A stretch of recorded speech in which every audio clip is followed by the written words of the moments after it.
தற்போது ஒரு அண்மை செய்தி. ஈரோட்டில் இபிஎஸ் உறவினர் ராமலிங்கம் தொடர்புடைய இடங்கள் நடந்த சோதனையில் 750 கோடி ரூபாய் வரி ஏய்ப்பு கண்டுபிடிக்கப்பட்டுள்ளதை அண்மை செய்தியாக பார்த்துக் கொண்டிருக்கின்றோம். மேலும் கூடுதல் விவரம் செய்தியாளர் ராகவேந்தர் வழங்க கேட்கலாம். ராகவேந்தர், தற்பொழுது 750 கோடி ரூபாய் வரி ஏய்ப்பில் கண்டுபிடிக்கப்பட்டுள்ளது. இது குறித்தான கூடுதல் விவரங்களை பதிவு செய்யலாம். வணக்கம். எடப்பாடி பழனிசாமி உறவினரான கூடிய ராமலிங்கம் அவர் தொடர்புடைய நிறுவனங்களில் வருமான வரித்துறை அதிகாரிகள் கிட்டத்தட்ட 5 நாட்களுக்கும் மேற்பட்ட இடங்களில் 5 நாட்களுக்கு மேலாக சோதனையானது நடைபெற்றது. 26 இடங்களில் இந்த வருமான வரித்துறை சோதனையானது நடைபெற்றது.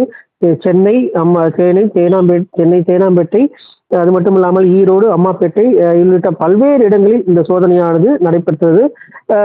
இது மட்டுமில்லாமல் இந்த சோதனையில் தற்போது ஒரு தகவலானது தற்போது வெளியாகி இருக்கிறது. கிட்டத்தட்ட 750 கோடி ரூபாய் வரி ஏய்ப்பு கண்டுபிடிக்கப்பட்டிருப்பதாக வருமான வரித்துறை அதிகாரிகள் தரப்பில் தெரிவிக்கப்பட்டது. கிட்டத்தட்ட 10 கோடி ரூபாய் பணம் பறிமுதல் செய்யப்பட்டிருப்பதாகவும் 750 கோடி ரூபாய் வரி ஏய்ப்பு செய்வதற்குண்டான ஆவணங்கள் தற்போது சிக்கி இருப்பதாகவும், அந்த ஆவணங்களை ஆய்வு செய்து அதன் அடிப்படையில் தற்போது இந்த நிறுவனங்கள், இந்த ஈரோடு ராமலிங்கம் தொடர்பான நிறுவனங்கள், கட்டுமான நிறுவனங்கள், இது தொடர்பான அவர்கள் அதிகாரிகள் மற்றும் முக்கிய அதன் தலைவர் உள்ளிட்ட அனைவரிடம் விசாரிக்க உள்ளதாகவும் வருமான வரித்துறை அதிகாரிகள் தரப்பில் தெரிவிக்கப்பட்டிருக்கு. இதன் அடுத்து இந்த சோதனையின் முடிவில் தற்போது வெளியாகிறது. இன்னும் அரசு அதிகாரப்பூர்வமாக இன்னும் சில தினங்களில் ஒரு அறிக்கையாக வருமான வரித்துறை அதிகாரிகள் தரப்பில் வெளியிட இருப்பதாகவும் தெரிவிக்கப்பட்டிருக்கு. ராகவேந்தர், தகவலுக்கு நன்றி.